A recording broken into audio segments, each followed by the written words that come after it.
Bom, então nós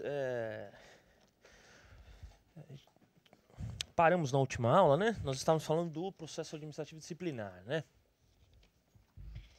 E... Deixa eu ver. Vamos ver onde é que tá. Vamos achar aqui.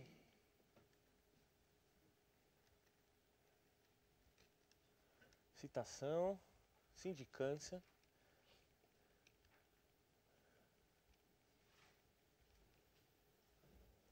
Parei, vamos ver. Conteúdo da portaria, comissão processante, insuficiência de recurso. Aqui eu falei, isso aqui falei, né? Atos vinculados e atos discricionários do procedimento administrativo disciplinar, né? Extrapolação do prazo, inquérito, instrução. A gente acho que testemunha foi, não foi?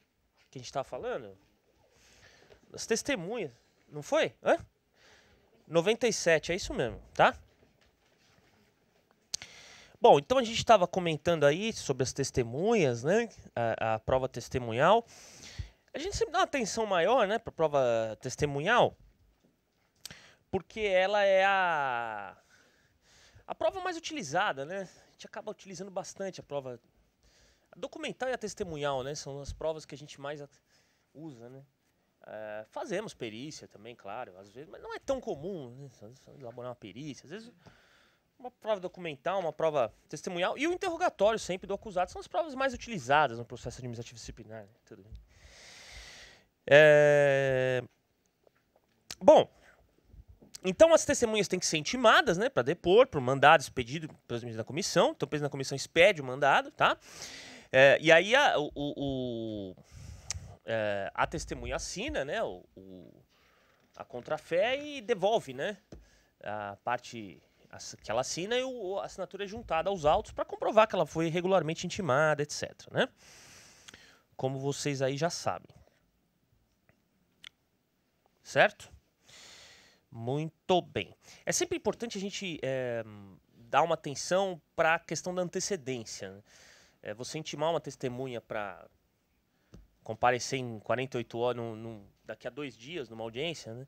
Fica um pouco complicado. Então é sempre bom. Muitas dessas testemunhas são servidores públicos e às vezes não é possível você prescindir do servidor, né? Do setor que ele trabalha, precisa dele, etc. Precisa botar alguém para substituir. Né? Então é sempre importante a gente lembrar que tem que ter uma certa antecedência aí na intimação. Né? Bom, o ato 12 aqui, da Câmara, artigo 50, traz um dispositivo que também é bastante comum aí em todos os estatutos, né? Que é que as testemunhas arroladas pelo acusado comparecerão à audiência designada independentemente de notificação. Tá?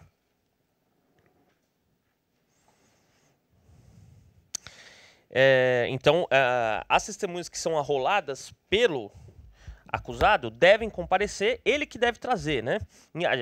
A comissão processante não precisa notificar.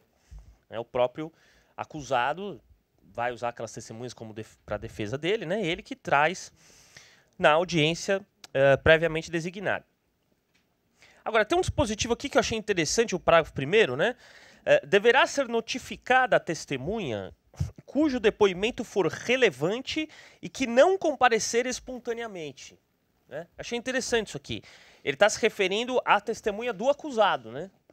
Então, quer dizer, se o acusado indicar uma testemunha e ela não quiser vir com ele, não vir espontaneamente, a comissão processante pode notificar aquela testemunha do acusado para que ele compareça em razão da importância da sua presença. Né? Então, eu achei isso aqui interessante. Tá? E se a testemunha não for localizada, a defesa pode substituí-la, se quiser, levando na mesma data designada para a audiência outra testemunha, independentemente de notificação. Tá? Então, se a testemunha não for localizada, a defesa pode substituir por outra. Correto? Então, artigo 50 aqui do ato 12 de 2017. Se a testemunha for servidor público, acho que até já falei disso. Bom, testemunha servidor público, a expedição de mandado será imediatamente comunicada ao chefe da repartição, né? Quer dizer, é uma providência que a gente sempre toma e é importante, né, que vocês tomem sempre, né? Quer dizer, muitas testemunhas são servidores públicos e para que não haja prejuízo aí ao trabalho dela, né, é sempre importante comunicar ao chefe da repartição onde ela está lotada para que ele possa providenciar eventual substituição. Certo? Redistribuição das funções, etc. Bom,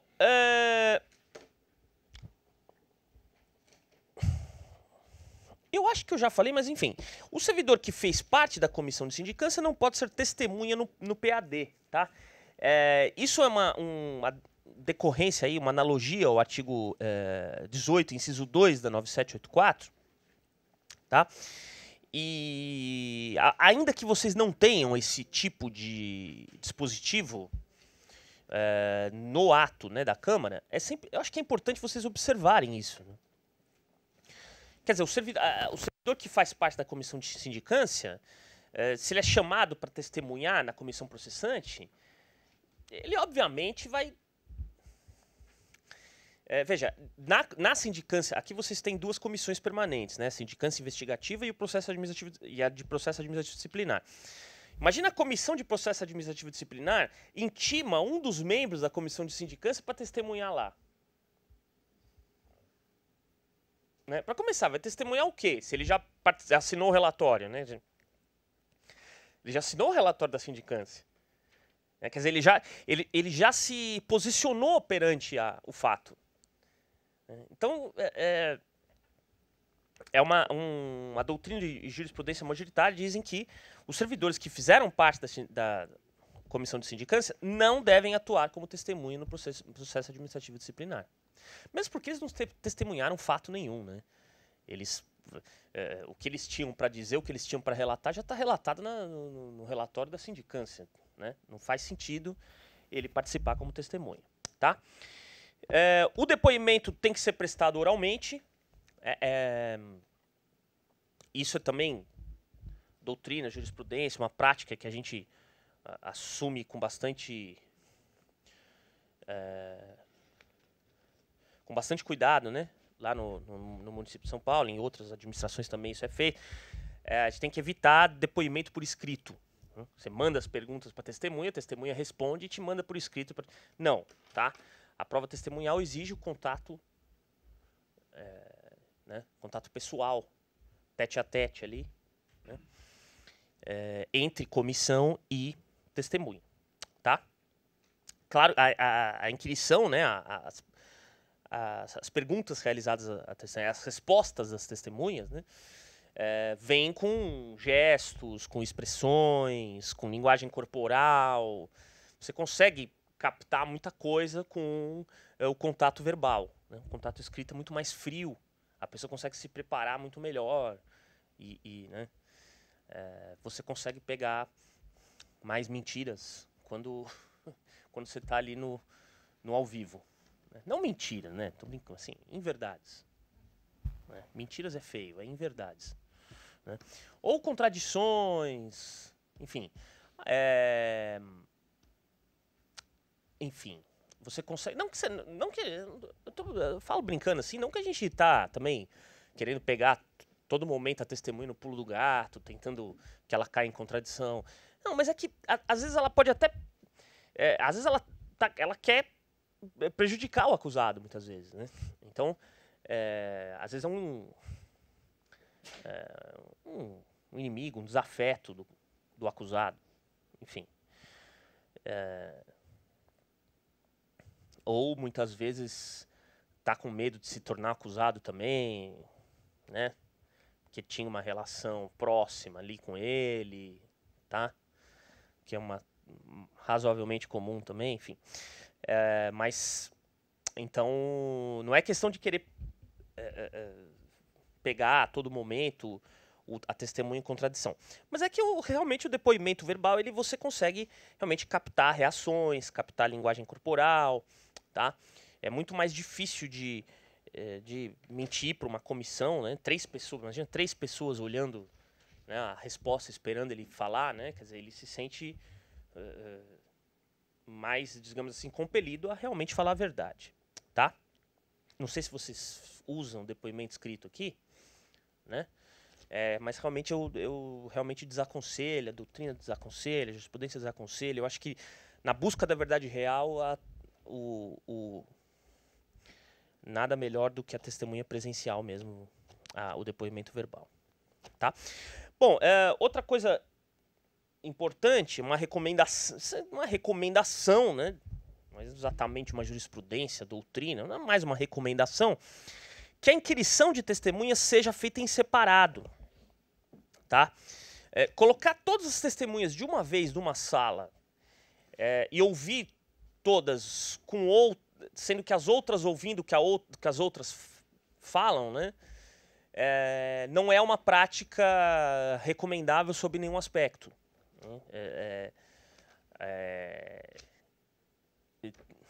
Técnicas de oitiva de testemunhas e a doutrina a respeito também, né? Para não haver constrangimento, pressão entre uma testemunha e outra, é melhor ouvir uma de cada vez, tá? Deixa o resto esperando na antessala e vai chamando aos poucos e cada um ouve de uma vez, certo? É claro que se houver depoimentos contraditórios, aí vocês podem testar uma careação. Já fizeram a careação? Não. Nunca tiveram que fazer, né? A careação é interessante. A verdade surge assim na careação. É engraçado. Parece que é uma coisa dialética. Assim, um fala uma coisa, fala outra, de lá surge uma terceira coisa. Assim, é interessante. Bom, o interrogatório do acusado. Após o encerramento da oitiva das testemunhas, a comissão promove o interrogatório do acusado, tá? Essa regra, né, de se fazer depois das testemunhas acabou sendo uma praxe, tá? Das comissões processantes. Mas não tem exatamente uma nulidade em se fazer antes. Tá? Não existe uma nulidade de se fazer antes. Mas acabou se fazendo depois, até para não ter alegação de cerceamento de defesa, né? Quer dizer, como o defensor do acusado, pode participar da audiência, ele meio que já sabe o que as testemunhas falaram e isso pode ser levado em conta ali na resposta do depoimento, certo? Aqui vocês costumam fazer antes ou depois o interrogatório? Antes das testemunhas ou depois das testemunhas? Depois, né? O mais aconselhável, para evitar qualquer tipo de problema, de nulidade, tá? Não existe uma regra expressa, pelo menos não achei aqui no ato de vocês nenhuma regra expressa que determine antes ou depois, né? Lá em São Paulo também não tem essa regra expressa. Hã? Pode falar. Mais aconselhável porque ele já sabe tudo o que aconteceu, já pode se manifestar e não pode alegar uma nulidade, né? Não pode alegar nulidade posteriormente. Certo? Aqui também não deve ser por escrito, pelas mesmas razões, né? Manda um monte de pergunta para o acusado, ele traz tudo respondido por escrito, né? Não faz nenhum sentido. Dificilmente vocês vão apreender mesmo o que aconteceu, os fatos exatamente do jeito que eles aconteceram, se vocês aceitarem tudo por escrito de um acusado, né? Bom, o defensor do acusado pode assistir ao interrogatório e à inquirição de testemunhas, tá? Mas ele não pode ficar perguntando diretamente às testemunhas, né? Ele não pode interferir nas perguntas e respostas. Não é um debate, tá? Não é um debate. O defensor pode participar do ato processual, certo? Mas não é um debate. Não é ele que pergunta. Quem faz as perguntas para a testemunha? O presidente da comissão, tá? Então, se o defensor tiver algumas, ele pode reinquirir a testemunha? Pode reperguntar a testemunha? Pode. Mas ele tem que se dirigir ao presidente e o presidente faz a pergunta para a testemunha. Certo? Não pode ele falar direto, não pode ficar fazendo debate. Né? A testemunha começa a responder, ele fala, mas você não falou isso, não, mas você não falou aquilo, não, mas isso. Não pode ficar interrompendo a testemunha. Tá? Todas as perguntas são feitas pelo presidente da comissão. Né? Bom, outra norma importante, que é jurisprudência pacífica, doutrina pacífica, né? A comissão não pode exigir compromisso da verdade, juramento de verdade do acusado. Tá? Leva uma Bíblia lá, pede para ele jurar sobre a Bíblia. Não pode. Certo? Direito à ampla defesa, artigo 5º, inciso 63. E inciso 55 também, devido ao processo legal, enfim, direito à ampla defesa. Então, vocês sabem que no Brasil, o acusado, o réu, pode mentir à vontade. Fala, não estava lá, não era eu. Né? Não, mas tá sua assinatura aqui, ó. Não, esse aí não sou eu. Eu não sou eu. Tá? Não, mas todo mundo te viu lá. Não era eu, era meu sócio, sei lá, enfim. Ele tem o direito, pode mentir à vontade. Em outros sistemas judiciais isso não é possível. Nos Estados Unidos, por exemplo, o interrogado não pode mentir. Né? Enfim, em outros países, enfim. Mas no Brasil não. No Brasil pode mentir à vontade, ninguém pode produzir prova contra si mesmo, não existe o perjúrio. Né? O falso testemunho é só em relação às testemunhas do PAD. As testemunhas não podem mentir, senão é crime de falso testemunho. Agora, o interrogado não, o acusado não, pode mentir à vontade. Tá? Direito à ampla defesa. Portanto, ele não pode jurar, né? A comissão processante não pode exigir dele um juramento, né? Uma declaração de só dizer a verdade, né? Um juramento de só dizer a verdade. Tá? Então, se a testemunha mente e a comissão processante ela está perguntando sobre se a testemunha mentir, o que acontece com ela? Vou tentar responder na maior parte por causa da câmera, né? Repetir a pergunta, né? O que acontece? A comissão processante, se ela perceber que houve a mentira por parte da testemunha, é crime de falso testemunha. Ela pode iniciar, ela pode iniciar uma notícia crimes, ela pode oficiar, né, aos órgãos competentes para instaurar um procedimento penal, criminal, por falso testemunha. Né? É crime de falso testemunha.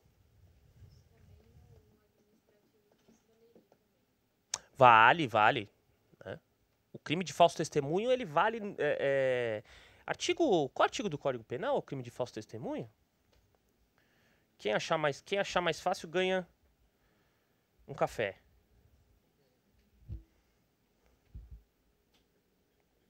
Vamos pegar o tipo penal aqui do falso testemunho? Sempre é bom a gente conferir o Código Penal, né? Artigo 342, né? Artigo 342, olha lá. Certo? Vê se tá atualizado ou se eu tô desatualizado aqui. Fazer afirmação falsa, ou negar, ou calar a verdade, como testemunha, perito, tradutor ou intérprete em processo judicial, policial, não é processo policial, né? É inquérito, mas ou administrativo, ou em juízo arbitral, né? Ou em juízo arbitral também, tá? Certo? Artigo 342. Pena, reclusão de 1 a 3 anos. E multa. Não é tão simples, não é... Oi. O momento da retratação, né, quando é judicial, é até a sentença de primeiro grau, né? No caso do padre, seria até o relatório ou até a adesão, no nosso caso aqui da mesa? Retratação da testemunha? A testemunha fez um depoimento falso para ela se retratar? Qual seria o momento? Aí a questão do... Você está falando... aí seria o arrependimento eficaz? O arrependimento eficaz? Aquele que você... que é para ela não ser processada? A retratação mesmo que exclui o parágrafo segundo. Lê ele aí para mim, por favor. Sim, as penas aumentam... Se antes da sentença, no processo em que ocorreu o ilícito, o agente se retrata ou declara a verdade. É legal, Bom, se fizer uma analogia, tá? Se fizer uma analogia, seria antes da decisão, né? Antes da decisão da autoridade, porque o relatório não decide nada, né? Eu acho que aí seria antes da decisão. É o que talvez tivesse ser feito eventualmente abrir alguma consideração no relatório, né? Se há uma retratação posterior ao relatório antes da decisão. Porque isso pode alterar o relatório, né? Pode alterar o relatório. Muito bem lembrado. Pode alterar o relatório, então se já foi feito o relatório, ele fez depois a retratação, é bom ter um adendo ao relatório, né? Baixar os autos para a comissão, se já tiver com a mesa, né? Baixar os autos à comissão para que seja feito um adendo da retratação, né? Aconteceu já com vocês? Não. Qualquer caso prático que vocês tiverem assim, vocês pode comentar, viu? Mas aí, além dessa notícia que você poderia fazer algo internamente, como PAD mesmo? Se for, boa pergunta, né? Se ele for servidor, se a testemunha for servidor, e está depondo justamente pelo fato de ser servidor, um colega dele, quer dizer, isso pode caracterizar a violação de um dever funcional. Né? Pode ser aberto um PAD também. É que aí a gente vai ver, até vou falar para vocês, em alguns casos, o ilícito administrativo, ele se equivale ao ilícito penal, é o que a gente chama de ilícito penal administrativo. Por exemplo, corrupção, peculato, são ilícitos administrativos, mas estão no Código Penal também. Então, então aí, nesse caso, existe uma correspondência direta entre o que diz o Código Penal e o que diz o processo administrativo. Então, assim, você pode até instaurar um processo administrativo nesse caso, mas aí seria de todo aconselhável você esperar acabar o processo penal do falso testemunho, né? Porque vai influir diretamente no PAD. Mas se for servidor, a testemunha, ele está depondo como servidor e pelo fato de ser servidor. Aí me parece que pode ser instaurado um PAD também. Né? Ele não está exatamente... não sei também, viu? Peraí. É que ele não está exatamente no exercício das funções dele, né, de servidor. Mas ele está ali como testemunha. Ele não está exatamente nas funções dele de servidor. Mas os estatutos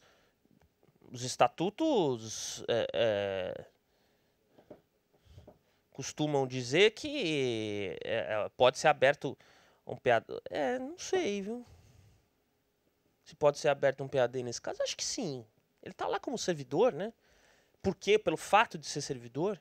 Apesar de não estar exatamente no exercício das suas funções, é uma coisa para se pensar. Mas com certeza o processo criminal pode ser aberto por falso testemunho. Esse é o artigo 342 do Código Penal. Tá? É uma boa pergunta. Oi.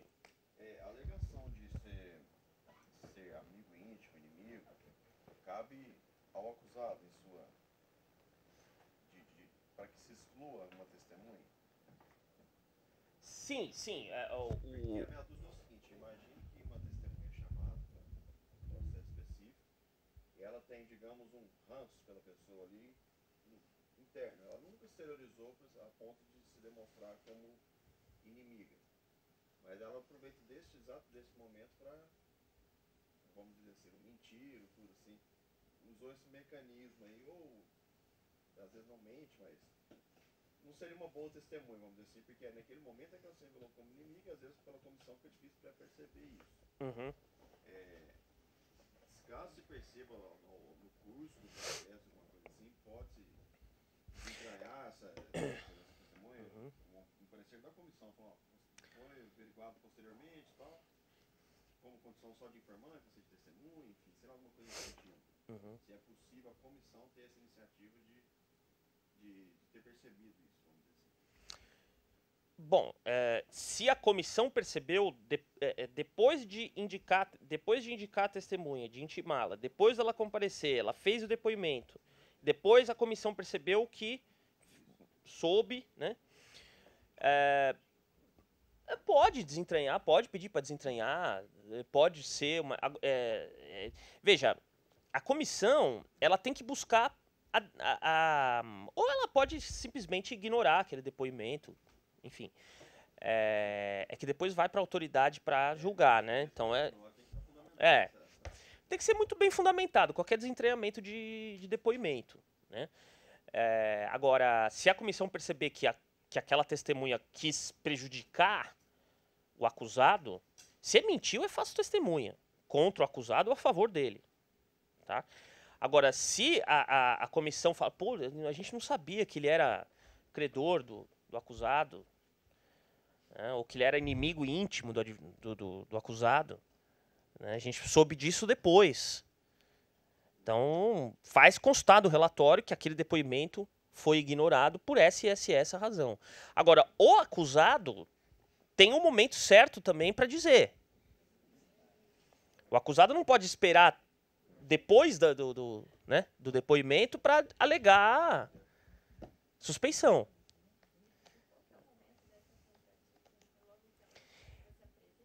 A gente costuma dizer assim, indicou a testemunha. Como é um processo administrativo, ele tem defensor, ele tem advogado, ou advogado constituído nos autos, ou defensor dativo, sempre tem, né? Ele ficou sabendo da indicação da testemunha, ele já impugna. Já faz a impugnação. Porque esperar o depoimento, tá? Já aconteceu algumas vezes, a gente esperar o depoimento para depois impugnar a testemunha. Aí, primeiro ele vê o que a testemunha falou. Se falou alguma coisa favorável para ele, ele não impugna. Se não falou, ele impugna, entendeu? Então tem um momento certo de apresentar a exceção, né? Exceção que a gente chama é a defesa, né? Tem esse nome exceção, mas é sinônimo de defesa. Então, mas pode ser alegado. Falar, esse cara não vai testemunhar contra mim. Imagina, contra mim é minha sogra, minha ex-sogra, né? Minha ex-mulher me odeia, ou meu inimigo, meu credor, é claro que ele vai falar mal de mim, isso não é uma testemunha isenta, tá? Agora, é difícil, viu, reconhecer isso. É difícil, são raros os casos em que as testemunhas são, que a comissão processante aceita aquela exceção de suspeição, tá? São raros, pelo menos na nossa experiência, né? Não sei se vocês já tiveram essa experiência aqui de exceção, né, de suspeição, mas a coisa que pode acontecer, tá? Se a comissão entender que realmente é o caso, né? Certo? Bom,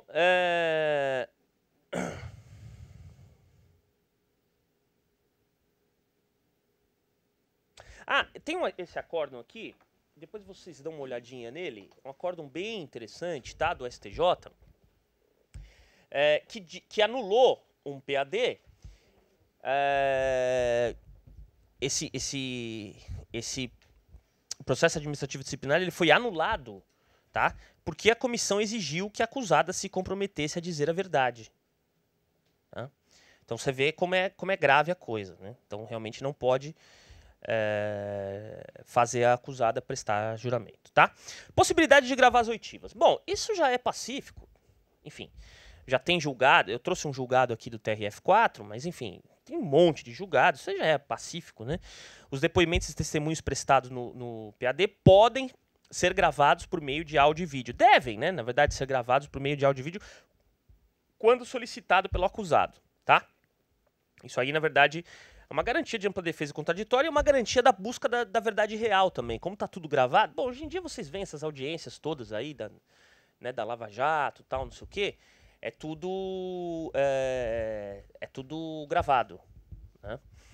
E isso também está previsto, é uma analogia ao que está previsto aqui no Código de Processo Civil e no Código de Processo Penal, né? O Código de Processo Penal diz expressamente que, sempre que possível, o registro dos depoimentos do investigado, indiciado, ofendido e testemunhas será feito pelos meios e recursos de gravação magnética, estenotipia, digital ou técnica similar, inclusive audiovisual, destinada a obter maior fidelidade das informações, né? O artigo 405 do Código de Processo Penal e o artigo 170 do Código de Processo Civil, que diz que é lícito o uso de taquigrafia, estenotipia. Faz tempo que eu não vejo estenotipia, né? Aquela máquina. Oi, desculpa. Digamos que depois da gravação, no ato da transcrição se constate que a gravação está prejudicada. Qual o procedimento nesse caso?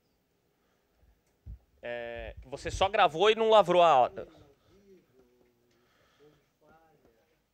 Bom, aí me parece que é o caso de repetir o procedimento, tá? A gente não usa gravação ainda, né? Mas vocês podem usar perfeitamente e tal. Podem usar os dois, podem usar a gravação e a ata, tá? Talvez seja o mais aconselhável até. Mas eu acho que é excelente pergunta, né? Quer dizer, se durante... Depois que você vai ver a gravação, você vê que não estava sem áudio. Tem que repetir a diligência, tem que repetir a oitiva. Isso vai ocasionar uma contestação por parte do acusado, já que ele pode mudar o conteúdo do seu depoimento? A testemunha? Você está falando da testemunha. Quer dizer, o acusado pode falar, ele falou... Olha, excelente pergunta, viu? Excelente pergunta. Tudo vai depender do caso concreto, mas é bem circunstancial, né? É bem mais... não é circunstancial a palavra, esqueci agora. Casuístico, né? Mas... me parece que não é exatamente caso de nulidade. Você está repetindo uma oitiva. É uma coisa que autos judiciais que somem do fórum, tá? Ou processos administrativos disciplinares que somem também. Enfim, né? Os processos podem sumir, você tem que repetir o processo inteiro. Entendo que nessa repetição deva-se fazer exatamente as mesmas perguntas para se conduzir a pessoa que está respondendo a pelo menos dar uma direção à linha de pensamento que já existiu. Então, como a comissão ela tem as questões já previamente formadas, eu acredito que ela deva Fazer as mesmas perguntas, né? as mesmas perguntas na mesma ordem. É que, de certa forma, o testemunha já está meio treinado, né? Ele, de repente, ele fala... De repente, se for exatamente na mesma ordem, ele pode já saber o que vai falar em cada momento. Ou não também, né? Enfim, eu acho que... independentemente né? Eu acho que as perguntas têm que ser as mesmas também... porque foram as perguntas que a comissão processante entendeu importante para elucidar o caso, né? Então ela vai fazer as mesmas perguntas no novo depoimento. O importante nesses casos é repetir o depoimento, se ele não estava lavrado em ata, né? Por isso que é sempre aconselhável também lavrar em ata, além de filmar, né? Agora, o problema é que se você está filmando, é claro, você está filmando com o consentimento de todo mundo, né? A pessoa sabe que está sendo filmada, as pessoas sabem que estão ali, que existe uma câmera. Ainda que você lavre a ata e a filmagem apresentou algum problema, né, eu acho que ainda assim é caso de repetir, mesmo com a ata lavrada. É caso de repetir porque né, a filmagem faz parte ali do devido processo legal também, do procedimento. Tá? Certo?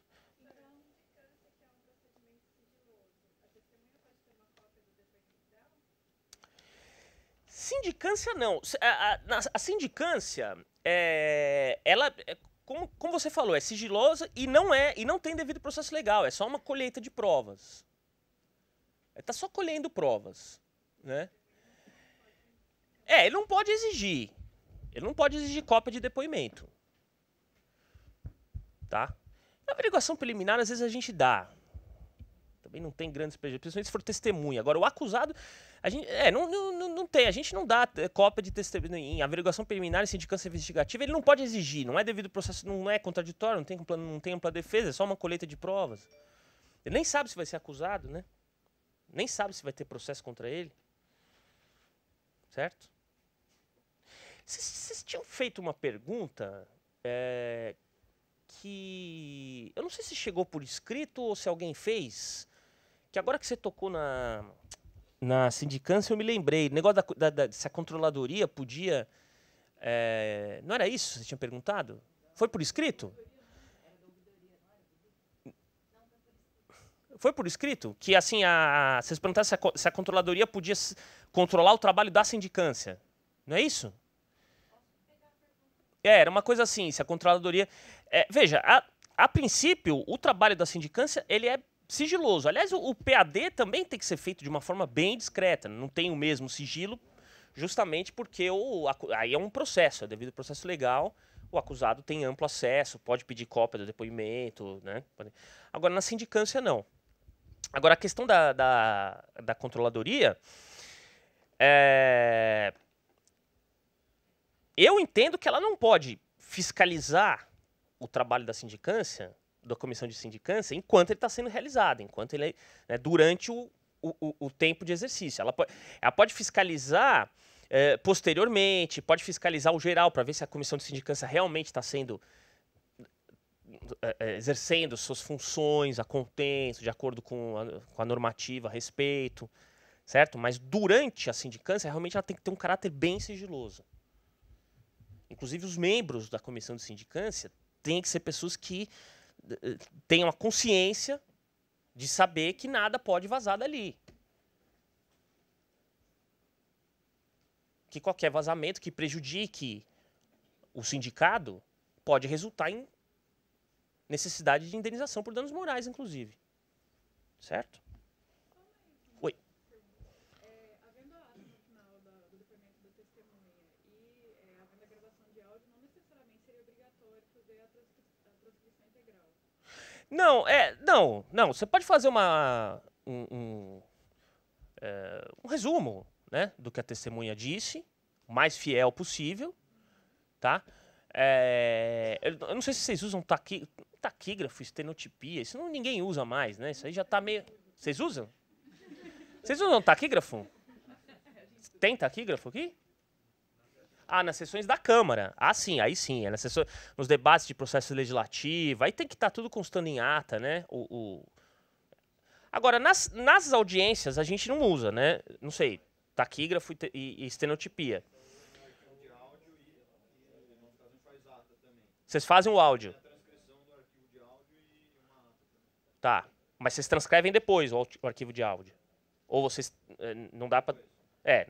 E a ata com resumo do que a testemunha falou por né, digitado por alguém, né? Não, perfeito. Perfeito. O áudio, ele... Por que é importante áudio, vídeo, né? Por que é importante? Porque se tiver alguma impugnação por parte do interrogado, falar, eu não falei isso, ou a testemunha não falou isso, que está na ata, está errado, você passou errado para a ata, e você tem o vídeo para comprovar, você tem a gravação para comprovar. Tá? Agora, se vocês transcrevem a gravação, além de fazer a ata, é uma providência a mais. Também não prejudica, né? É uma providência a mais para documentação. É interessante também. Certo? Bom. Audiência à distância. Olha, a audiência à distância tem sido aceita. Na instância federal, na administração federal eles fazem, né? Porque, às vezes, como é federal, às vezes, sei lá, servidor do DENIT, né? Trabalha no DENIT de Goiás, mas é transferido para o DENIT do Rio de Janeiro. Sei lá. Só que ele acompanhou os fatos lá, ele vai ser ouvido como testemunha. Então, ouve por videoconferência. É aceito no processo penal, é aceito no processo civil, é aceito no processo administrativo disciplinar também, tá? A videoconferência. Durante um tempo, o pessoal tentou impugnar, tentou dizer que não era possível, né? Porque isso pode... Ninguém sabe quem está atrás dele lá, né? Tinha aquela história de que atrás da câmera tinha um cara com uma arma mandando ele falar, né? Não tinha umas lendas urbanas assim. Hoje em dia é perfeitamente aceito a videoconferência sem problema, tá? Incidente de insanidade mental. Bom, se houver dúvida sobre a sanidade mental do acusado,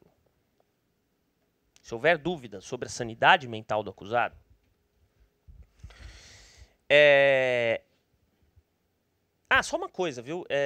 Se a testemunha ou o acusado não concordar com alguma coisa, ele vai assinar a ata, né? Se ele não concordar com alguma coisa que está ali escrita, ele pode pedir para mudar, mas aí é a comissão que vai, né, falar, não, foi isso que você falou. Então eu vou colocar aqui que você pediu para mudar, mas o que você falou antes, né? Não sei se vocês já tiveram esse tipo de... É uma coisa relativamente comum, né? Na hora de assinar a ata, ele fala, não, mas não foi isso que eu falei, isso aqui tá errado. Não, foi isso que você falou sim. A gente cria um adendo, a gente cria uma, né? A gente coloca que agora você voltou atrás, né? Depois de ler a ata. Mas foi isso que você falou. Por isso que a gravação sempre é importante, né? Porque você tem ali... então vamos ver a gravação? Tá? Uma prática que acabou no começo, no início foi muito criticada, teleconferência, gravação, foi muito criticada, e depois acabou sendo bom para todo mundo. Que aí não tem essa de dizer que não falou, que falou, é só consultar o vídeo depois, tá? Tanto para acusar, tanto para absolvição como para condenação, né? Bom, incidente de insanidade mental. Se houver dúvida sobre a sanidade mental do acusado, tá? Pode propor, deve, a autoridade competente, que ela seja submetida a um exame por junta médica oficial. Tá? Junta médica oficial, a gente faz tem uma regra que, assim, não precisa ser os 3 da junta oficial psiquiatras, mas pelo menos um tem que ser psiquiatra, né? Enfim, inclusive é uma analogia ao artigo 160 da Lei 8.112, né, que é o Estatuto do Servidor Federal, e é uma analogia aos dispositivos do Código de Processo Penal, 149 a 154, que tratam desse incidente de insanidade mental. Tá? Bom,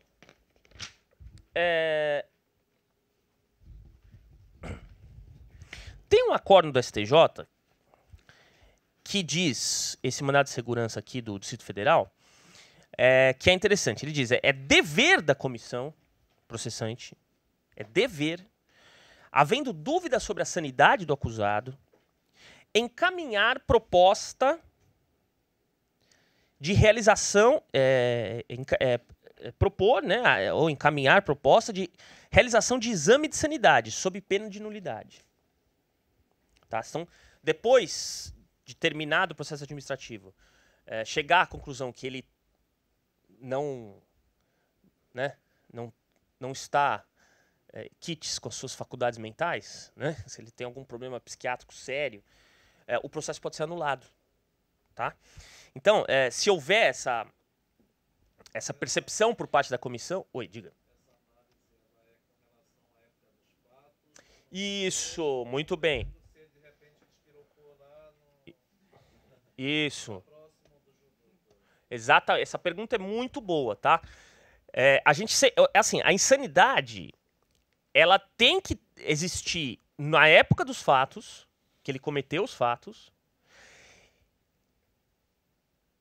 e a insanidade, e ele cometeu os fatos em decorrência da insanidade, que a insanidade levou ele a... Então, ele tem um transtorno bipolar gravíssimo e ficou muito nervoso, saiu xingando o chefe dele de tudo que é nome. Dá um exemplo aqui.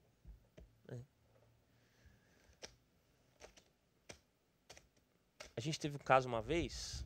Já está aposentado, já posso falar, vai.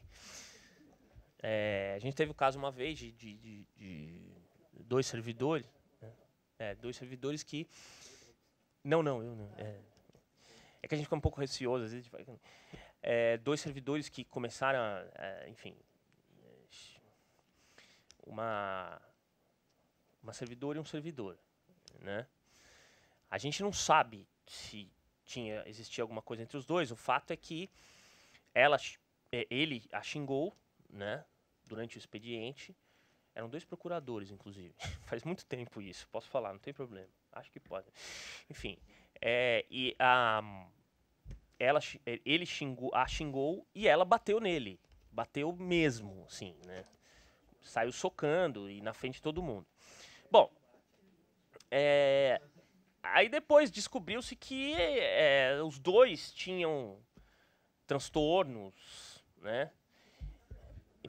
Só que não foi um transtorno digamos assim, o fato, as vias de fato ocorreram não em decorrência exatamente do transtorno. Quer dizer, o transtorno não foi determinante para que isso acontecesse. Tá? Então, nesse caso, os dois foram suspensos, sim. Enfim, isso faz muitos anos. Né? Enfim. Foi uma suspensão. Uma suspensão. Hã? Vias de fato, né?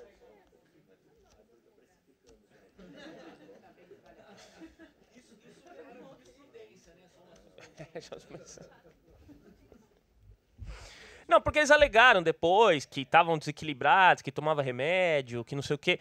Mas isso não foi determinante para aquilo. Tomar remédio não é. Antidepressivo todo mundo toma hoje em dia.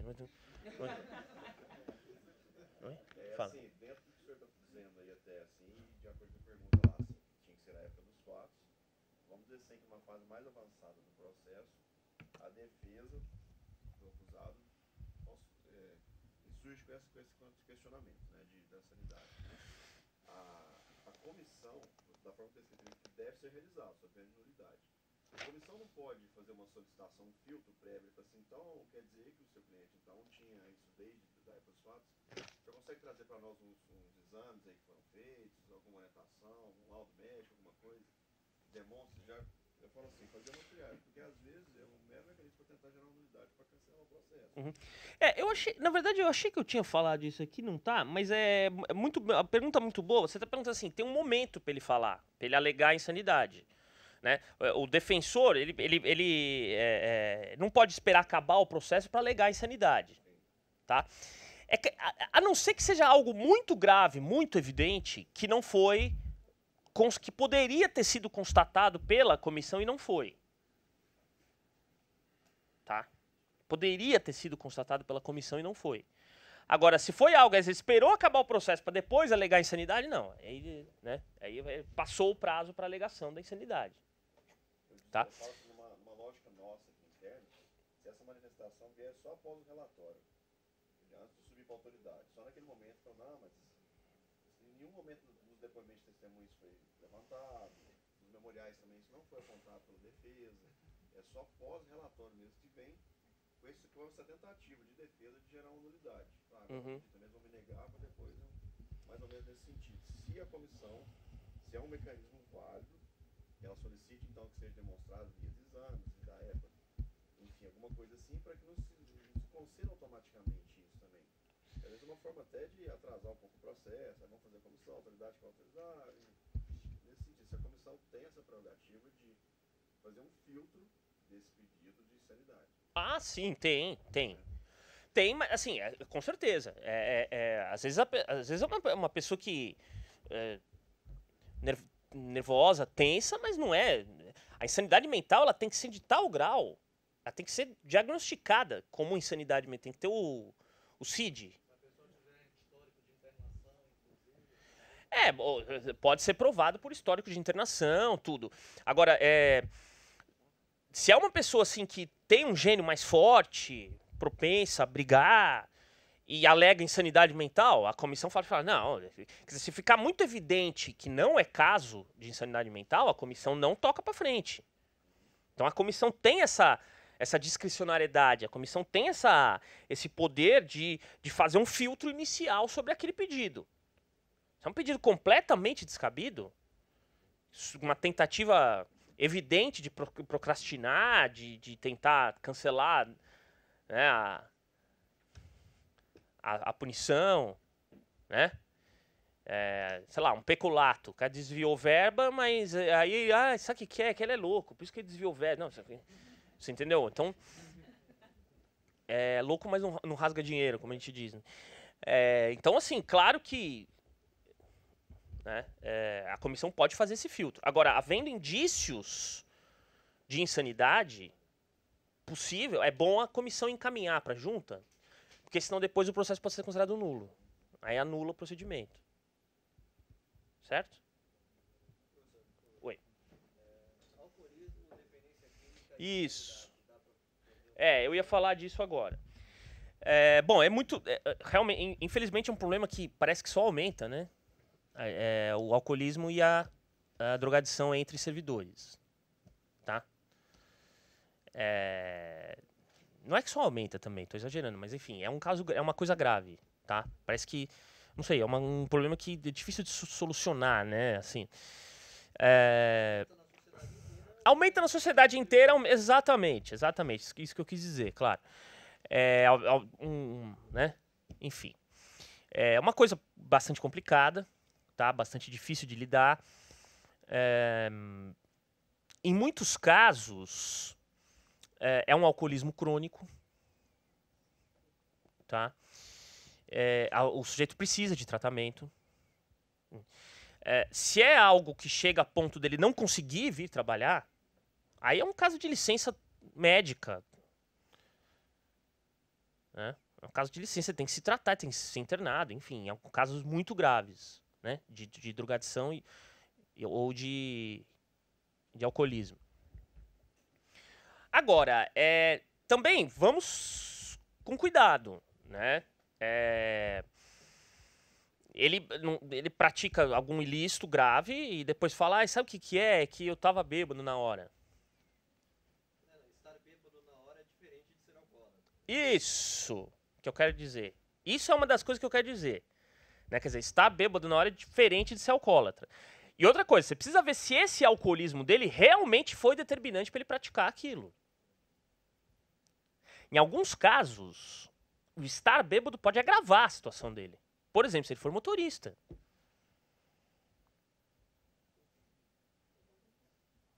Agrava a situação dele. É uma circunstância agravante. Está colocando as pessoas em risco.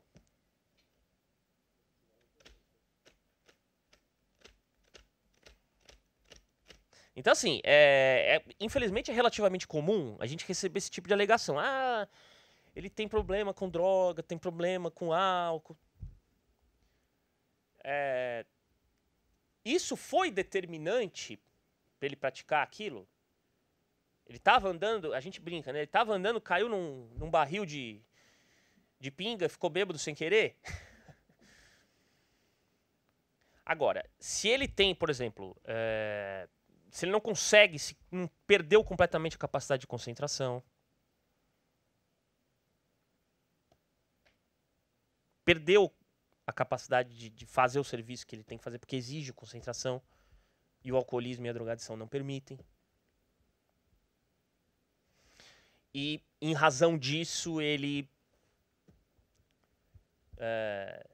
deixou de prestar atenção numa providência que ele tinha que prestar, causou um prejuízo para a administração. Quer dizer, tem que ser algo muito específico. E dependeria de alguma iniciativa do servidor também, de procurar ajuda médica, entrar com pedido de licença? Sim, é o caso do servidor, não só na questão do alcoolismo, mas em outros problemas psiquiátricos, transtornos psiquiátricos, né? Bipolaridade, esquizofrenia, tem vários tipos de esquizofrenia, né? Mas enfim, bipolaridade, enfim, qualquer tipo de transtorno desses. Depressão enquadra nisso também. Depressão, né? Transtorno de ansiedade generalizada, tem esse transtorno, né? De ansiedade generalizada. A gente teve um servidor diagnosticado com isso. TAG, né? Transtorno de ansiedade generalizada. Esse tipo de transtorno, assim, o servidor também tem que tomar a iniciativa de buscar tratamento, tá? Ele não vai, tô chegando todo dia atrasado porque eu estou com um problema psiquiátrico X. Pô, mas toma uma iniciativa, então, de resolver isso, tá? Quer dizer, veja, o que eu quero dizer é o seguinte, o problema psiquiátrico, ele tem que ter influído diretamente naquela conduta, naquele ato ilícito. Ele vai servir, no caso, como uma excludente de culpabilidade. Ele vai excluir a culpabilidade. Não é nem a tipicidade nem a ilicitude, é a culpabilidade. Vai ser excluída. Por quê? Porque naquele momento em que ele praticou, ele não estava quites com suas faculdades mentais. Então, assim, é raro isso, assim, tem que ser algo bem específico. Para ele deixar de ser para ele ser absolvido em razão disso, em razão desse problema psiquiátrico.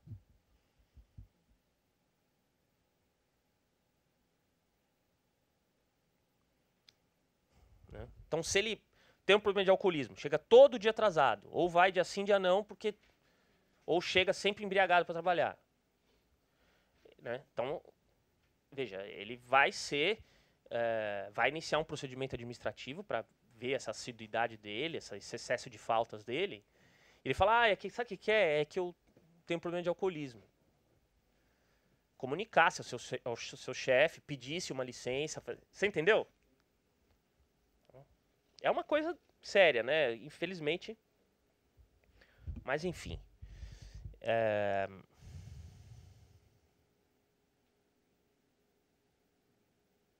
Bom. Onde que eu estava? Tá? Eu coloquei aqui, requerido o exame de sanidade pelo defensor, deve ser realizado sob pena de nulidade, mas entenda-se, dentro da pergunta nele, né, entenda-se, se houver algum indício de insanidade. Se obviamente, a comissão processante perceber que aquilo está sendo realizado para procrastinar, protelar o feito, aí não, ela fala, não, você está de brincadeira, né, pelo amor de Deus, você nunca teve problema psiquiátrico nenhum. Né? Nunca teve ocorrência nenhuma, tal, né? Você praticou esse peculato aqui, você praticou esse crime de corrupção, recebeu essa propina aqui, não tem nada a ver com insanidade, né? Desculpa. Né? Aí, então, agora, se tiver algum indício, é importante a comissão encaminhar para o laudo pericial, tá? O laudo pericial da junta médica tem que responder a quesitos de defesa, né? A defesa pode fazer quesitos para o perito, para a junta médica, né, que vai analisar a condição psiquiátrica dele, tá? Sob pena de cerceamento de defesa, tá? Então é possível, trouxe até esse acórdão TR3 aqui sobre esse assunto, que esse laudo pericial que vai ser, essa junta médica que vai ser analisar o pedido dele, o processo de insanidade, ela é obrigada a responder os quesitos da defesa. Tá? A defesa pode apresentar quesitos. Né? Ele realmente está diagnosticado como isso, com esse problema? Esse problema foi determinante para o dia dos fatos ele praticar isso? Quer dizer, esse tipo de quesitos, já a jurisprudência diz que a junta tem que responder, porque faz parte da defesa do acusado também, apesar de ser um incidente de insanidade, né? Não é exatamente... é um incidente à parte, digamos assim. O processo administrativo disciplinar, ele meio que fica suspenso enquanto resolve o problema da insanidade. Porque se a insanidade for reconhecida, o processo é extinto, ele é absolvido, né? Quer dizer, então são coisas separadas, mas vale a defesa no processo de insanidade também, tá? Bom, diga.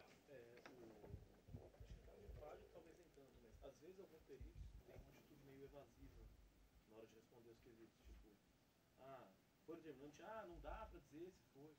Isso não poderia configurar também cerceamento de defesa? Assim, respostas evasivas do perito, a comissão pode pedir esclarecimentos para o perito. Assim, olha, a gente te perguntou isso, você respondeu coisa de forma muito evasiva, completamente fora do que foi perguntado. Esclareça. Pode pedir esclarecimento para o perito. Agora, você não pode obrigar o perito a responder espremer. Né? Se ele não quiser responder, se é evasivo, ele pode até ser punido por isso, administrativamente, inclusive. Tá?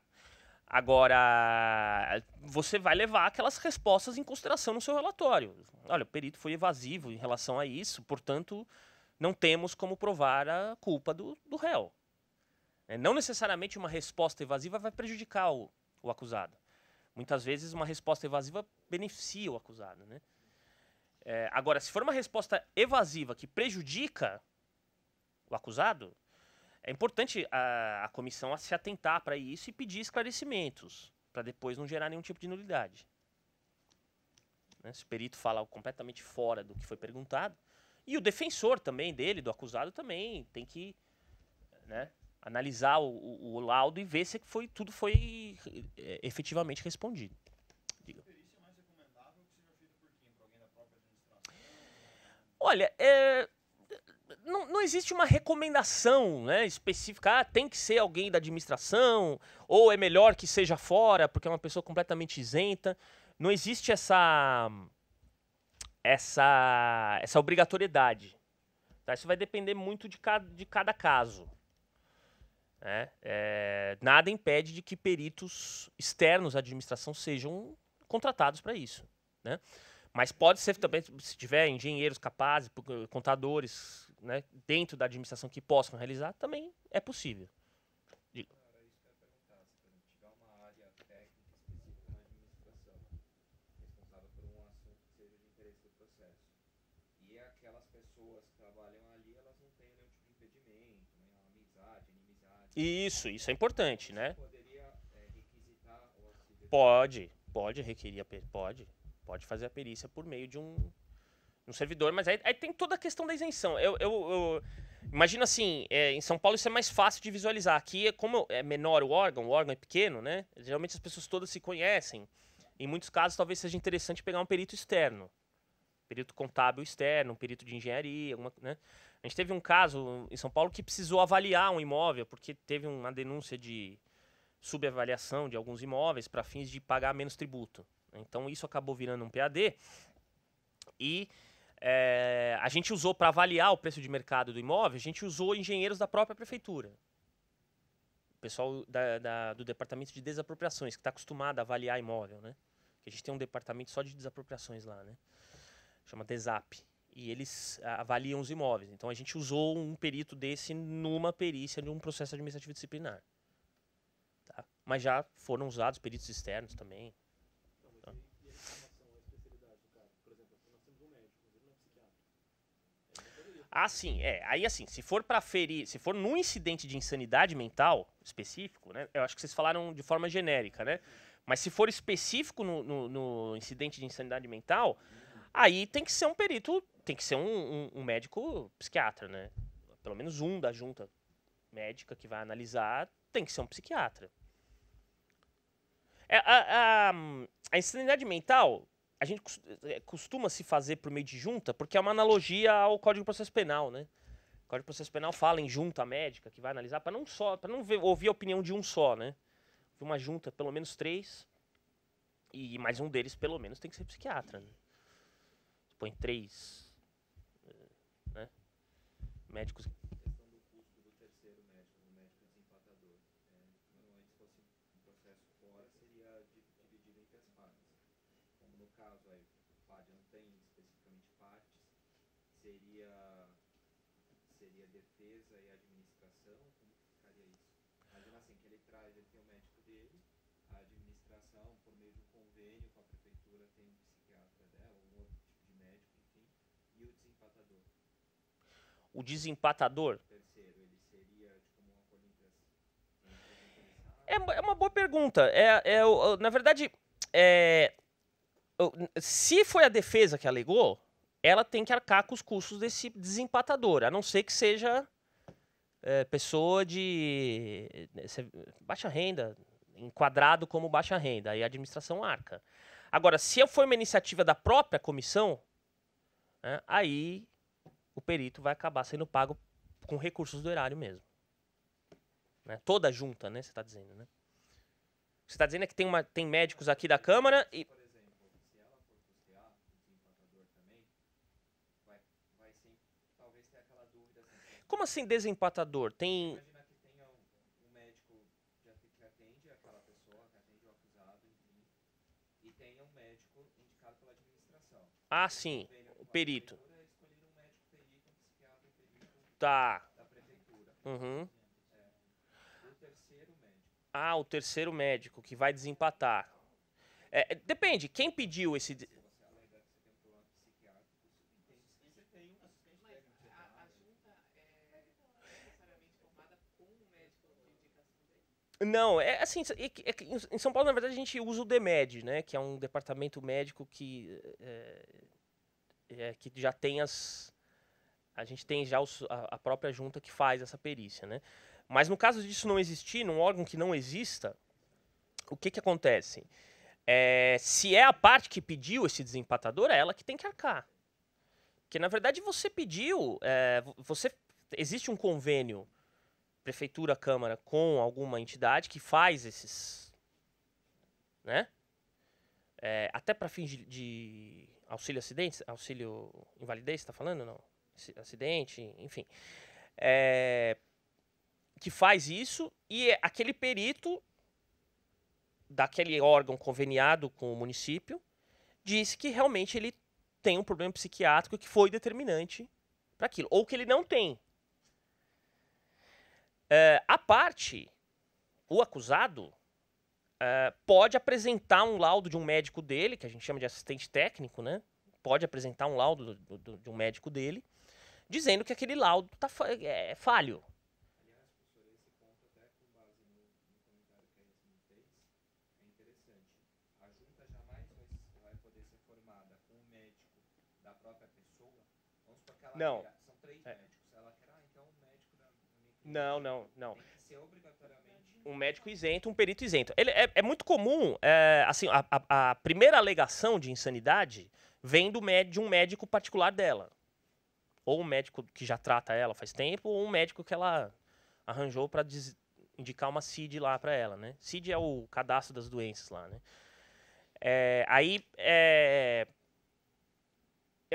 Isso aí não tem valor probatório isso, né? Não tem, quer dizer, tem até valor probatório, mas não é a palavra final não é do médico particular do acusado, né? A palavra final é da junta médica mesmo. Entendeu? Agora, ela não pode, dessa junta médica não pode participar um médico dela de forma nenhuma. Seria uma quebra de isenção, né? E até que ponto vai o poder da defesa de contraditar essa junta formada? Então, vamos supor que tem um convênio com a prefeitura, formou lá uma junta, 3 médicos da prefeitura. Aí a defesa alega que um determinado médico não pode participar, ou não tem competência, enfim. Até onde vai a extensão de poder da defesa para fazer esse tipo de alegação? Ela vai ter que comprovar algum problema mesmo de ordem, inimigo da... Pode. Isso é possível. O laudo de insanidade ele é produzido dentro do devido processo legal, né? Então, a parte pode apresentar quesitos, pode dizer que aquela junta não tem especialidade nenhuma em psiquiatria, não consegue aferir se realmente é o caso ou não de insanidade, né? Tem esse poder de impugnar a junta também, com certeza. Tá? Pode apresentar quesitos para a junta médica, tá? Sem problemas. Bom, aí eu acho que essa parte até já disse, né? A insanidade deve existir quando do cometimento da infração disciplinar, tá? Não adianta ele, não adianta ele primeiro praticar o ato, né, e depois ter o psiquiátrico, tá? Isso tem jurisprudência já do TRF1, uma que eu trouxe aqui, mas tem outras várias, né? Então a insanidade, o problema de insanidade mental tem que existir no momento do cometimento da infração. Não aproveita, ele não pode ser absolvido se ele adquiriu a insanidade posteriormente ao fato, tá? E a responsabilidade disciplinar só deixa de existir se a perturbação mental foi determinante para a conduta do acusado, sem qualquer possibilidade de este haver determinado conscientemente de modo autônomo, tá? Então ele praticou aquilo em função do transtorno psiquiátrico, tá? Não tinha possibilidade de agir de outro modo, porque aquela doença era uma prisão para ele, né? Quer dizer, ele atuou daquela forma por causa da doença, tá? A gente está na hora do intervalo agora, né? 10h15, é isso? Querem fazer intervalo? Então vamos fazer um intervalinho. Depois a gente volta.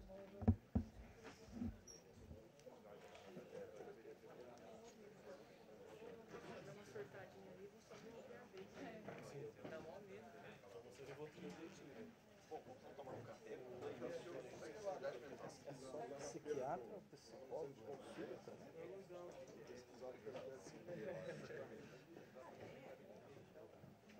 Desculpa, fala. Psicólogo também é possível? Não, tem que ser médico. Tem que ser médico. Tem que ser médico. Ontem à tarde, ao final do expediente, eu somei lá alguns lotes. E assim, tem lote que tá. A pesquisa. Que é o mais caro, a somada do mais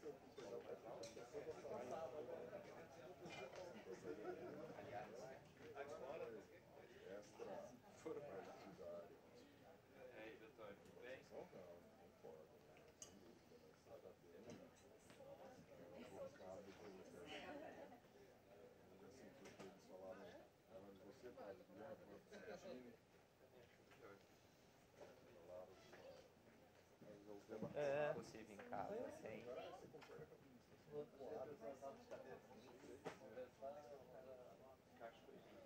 Homem só na intenção de voto. Se acha positivo ou negativo,